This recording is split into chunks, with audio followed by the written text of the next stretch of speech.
Hi,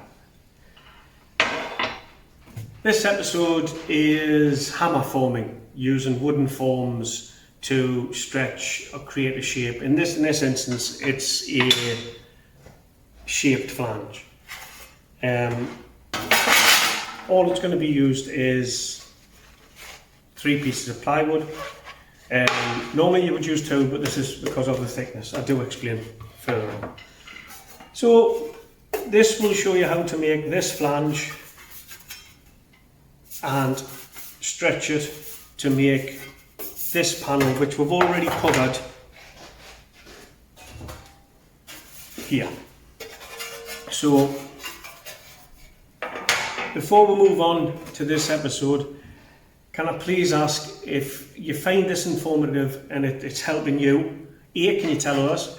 B, can you please subscribe? It's how YouTube judges the channel. It's not that you get paid. Subscription, I think it's the wrong word for it to put people off, but all it shows is that you're liking the channel, you're enjoying the channel. Say things in the comment box, click like, but definitely please click subscribe. If we can get enough subscriptions, we'll keep this going, and I will cover every model part that you need on an Escort, a Capri, 1959 Vauxhall Victor, an AC Cobra. These are all projects I'm working on, and I'm happy to share this with everyone. So moving on, in the following video we'll show you how to make a hammer form, how to use it, and how to linearly stretch with nothing but a piece of round bar and a hammer. I hope you enjoy.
So this is the template that was used for the kicker plate, the paper template. I don't think I actually showed you, and there is definitely cornflakes box, my go-to.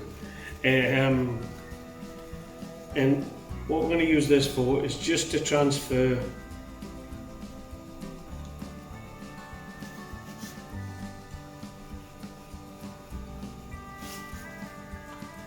the shape that we're going to be hammer forming.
Now I've used 3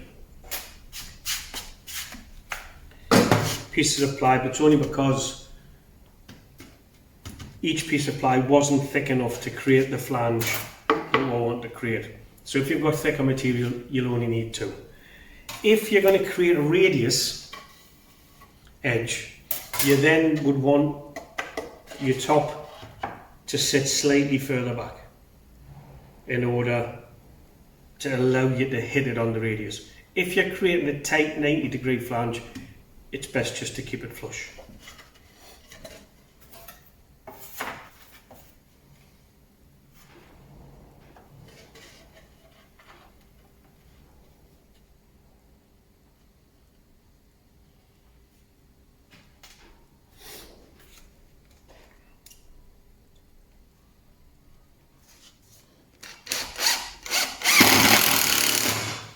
Now I'm using Gyprock screws, which are a high tensile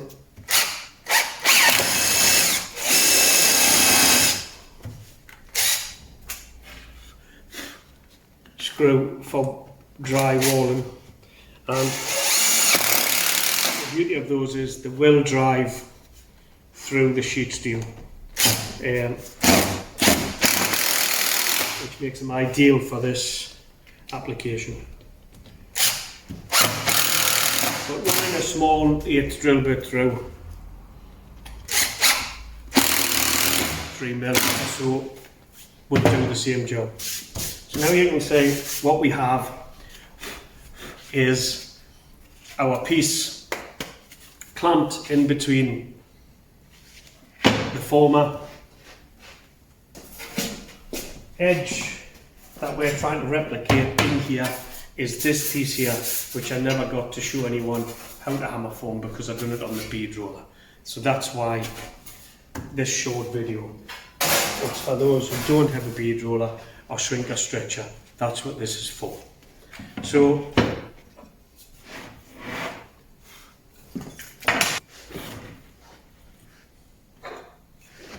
and you just gently work it until you have it following the profile.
We have stretched the metal in this location and we have shrunk it here. So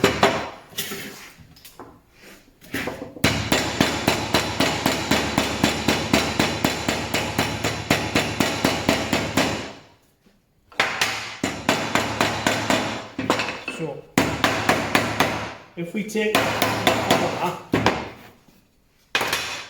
this from the former,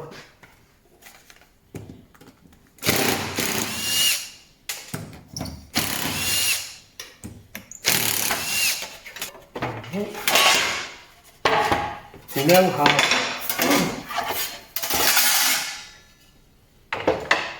shaped flange.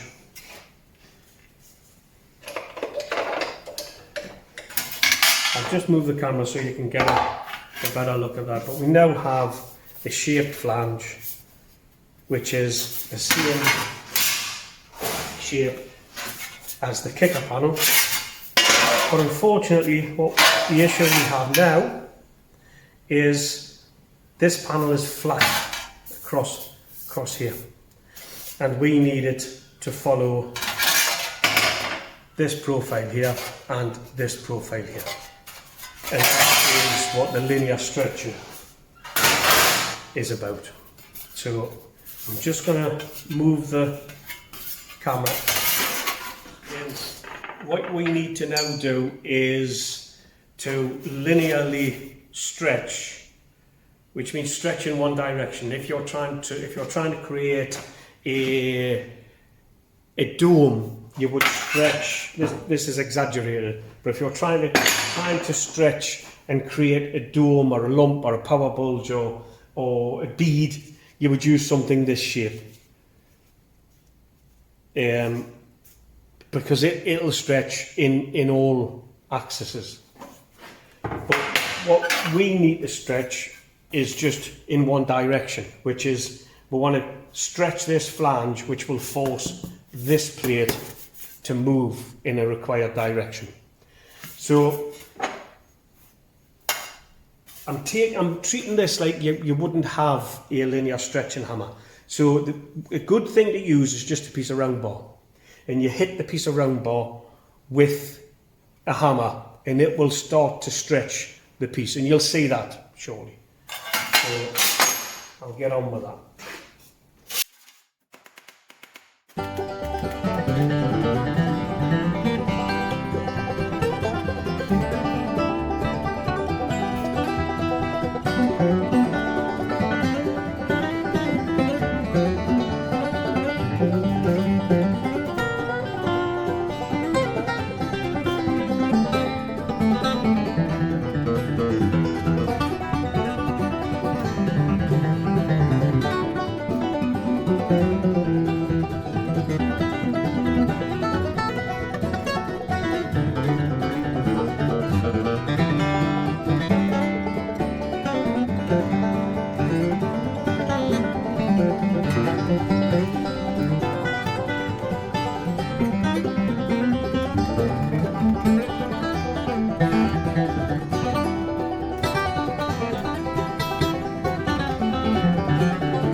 So you can lightly dress the flange to get any wrinkles out of it, and to get flat pieces a lot flatter and straighter than they have been. When you've been hammer forming, it's called hammer forming for a good reason, and obviously it will mar the surface, but this can always be cleaned up with a body file, sandpaper, DA, grinder, that type of thing. But from a flat sheet, you now have a shaped flange which now has a profile which easily matches the same one that was done in the bead roller. Well, that's it for this episode, and it was really just to cover the bases of shrinking, stretching and flange forming without a bead roller and shrinker stretcher. It will take longer trying to linear stretch, and if you want to buy a good quality linear stretching planishing hammer, that would move the metal a lot quicker for you, and probably a decent anvil and stuff like that. I showed what I showed on this flat bench using a dolly and a piece of bar because I'm trying to show what you can achieve with nothing, basically, but the metal and a hammer and a piece of round bar. So I hope you enjoyed it. Please, if you can, let your friends know who might get something out of this, and please subscribe. Subscription, as I said at the beginning, really does help the channel out. It's how YouTube judges us, and it helps us grow. So thank you very much again, and I'll see you on the next one. Bye now.